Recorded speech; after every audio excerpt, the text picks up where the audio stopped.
I've been keeping reptiles as pets basically my whole life. My first lizard was an anole when I was 7 years old, and ever since then I've had lizards, frogs, and turtles. Some reptiles or amphibians are a lot more challenging than others, but once you understand their care and have an enclosure set up, I find that they're really easy to maintain and keep.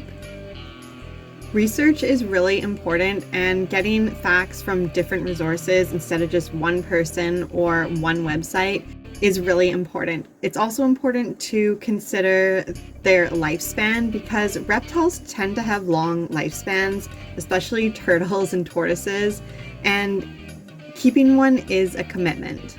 It's also important to consider that once you get one, and if you enjoy it, you tend to want more and more and end up with a reptile room with many cages and enclosures. They're kind of addicting. I recommend joining Facebook groups. I've found so many Facebook groups dedicated to specific reptiles. I'm in a few for my Chinese water dragon, I'm in some for dart frogs, and I'm in some based on my location and where I live. And there's quite a few for tortoises. I've learned a lot from these groups, people sharing experiences and knowledge, asking for help and advice, and I found them to be a really great resource in addition to other research.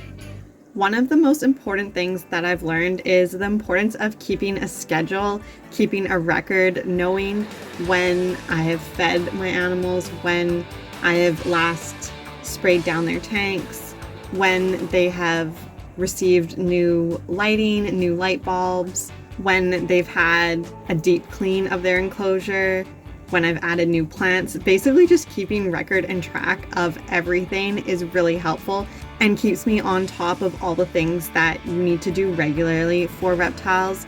Once you have the schedule and routine, care tends to be pretty easy. Once a week, I do a big maintenance, a big clean, checking plants, changing waters in my turtle enclosures, doing big water changes in the tanks, and anything else that takes longer periods of time. So I do this once a week and usually dedicate 3 or so hours to doing these big maintenance, care, and checks. And then every day I also check in on every animal. Some of them require food every day and some of them every second day, some of them weekly. But their habitat setup is really important and I need to check on that daily. I try to make it as close to their natural environment that they would have in the wild, which means that proper temperature is really important. A temperature gun is one of my most important and used tools. Humidity is really important. Lighting, getting the UVB and UVA lights, having hiding spots. I keep live plants and I've learned a lot about plants, which is something that I wasn't expecting. That is a whole another aspect of caring for reptiles, is really learning about plants, how to care for plants, the type of plants that grow well, creating a whole ecosystem. Each enclosure has a temperature gradient, so some areas are warm and some are cool, and this is created through the use of plants and water and heat lamps. I keep more kind of rainforest or tropical animals instead of desert or drier animals. I think this is easier when you kind of stick to a theme, so I don't have to care for each animal really drastically differently. They have all similar plants and similar water and humidity requirements, similar temperatures. Also understanding what each reptile needs in terms of space, if they like horizontal space to move that way, or if they like vertical space, or if they're arboreal, meaning they like vertical space for climbing. It's a lot of fun when the animals get used to you and feel comfortable and confident around you. I've noticed that over time, the dart frogs and the lizards in the beginning, they're shy and they like to hide. And once they actually get used to me, they recognize me. I can tell they recognize me because they come out to the front of the enclosure when I am caring and tending for them. And if there's someone else next to me watching or someone that they're not familiar with, they actually don't come out. They aren't as confident. So I really feel that they recognize who I am, but they definitely get more confident and comfortable with people and their enclosure over time, which I find really interesting. I also find it really interesting that when I add a new plant or something new to their enclosure, pretty quickly they come check it out. They're curious, they like to explore. I really love to see their personalities and how they interact with their environment. That's one thing to keep in mind when you are thinking about getting reptiles. You are going to be watching them, observing them. It's really meditative, it's calming, it's peaceful. You won't really be handling them, interacting with them, touching them, holding them. You're more just watching. I don't really handle any of my reptiles or amphibians. I don't take them out of their enclosures.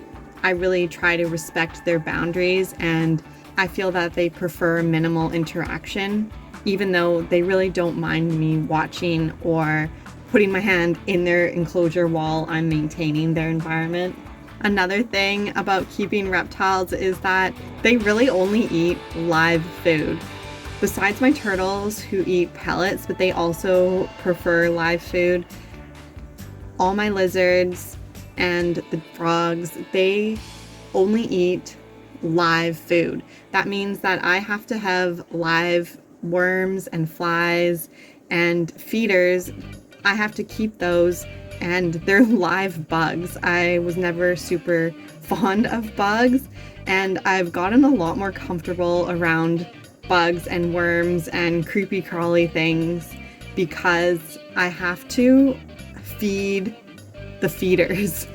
So I have to keep these live bugs alive so that I can feed my reptiles. So I'm giving food to food, if that makes sense. And it's a lot of work to kind of raise your own bugs, but it's a lot easier to create my own cultures of fruit flies to feed my dart frogs than to buy fruit flies all the time. It saves me a lot of money. They're pretty easy to keep, to grow, to maintain, but it's a whole nother thing that you have to learn and something that you have to tend to regularly. Overall, in the beginning, keeping these animals can feel overwhelming. There are a lot of things to learn and a lot of steps involved, a lot of care, a lot of maintenance. But once you have a schedule, a routine, and you know what you're doing, I think it's pretty easy. Of course, every time you add a new reptile to the family, there are always additional challenges, things to learn. But tending to caring for my reptiles and the plants in their enclosure is one of my favorite parts of the week and of my daily routines. There is so much more to learn and to know about caring for reptiles and amphibians, but I think this creates a good overall picture of what it is like. I hope you enjoyed. Please like and subscribe, and I'll see you in the next video. Bye. I'm willing to do anything to provide my dogs and cats the best life possible, full of love, joy, harmony. I believe my animals are worth it. I remember wanting to provide the best quality of life and becoming overwhelmed with diets, products, training tips, and everything else. Feeling frustrated, helpless, overwhelmed during challenging behaviors, to now living a peaceful, trusting partnership with my dogs and cats. I tried to understand what my animals needed, which was impossible without understanding their emotions and energy. I am now using these tools and practices to transform relationships with dogs and cats into ones that are synergetic, where we work together and listen to each other. I honestly believe that dogs and cats are here to help us be better human beings. Are you ready to take your relationship with your animal to the next level? Form a bond built on mutual love, trust, understanding, and respect. Invest in your pet's peace, happiness, and quality of life. Enroll in Synergy, heartfelt alliances between witches and their familiars. A guide for witchy dog and cat guardians. Merge with your animal's energy and collaborate to manifest your desires while increasing the well-being of both you and your animal. Pets are more than just animals. They are spiritual beings with unique personalities and energies. Do you love your dog and want to live in harmony with your dog while understanding their needs and emotions? Instead of feeling frustrated or overwhelmed by your dog's behavior, improve your relationship with your dog and help them heal from any physical, mental, or emotional issues. I offer a unique combination of positive reinforcement training methods with energy healing techniques, animal communication, and tarot. Receive a personalized action plan created by a certified dog trainer and animal communicator. This package is perfect for anyone who wants to enhance and enchant their life with their dog. Don't miss this opportunity to get this amazing package. Apply now and get ready to create a magical relationship with your dog.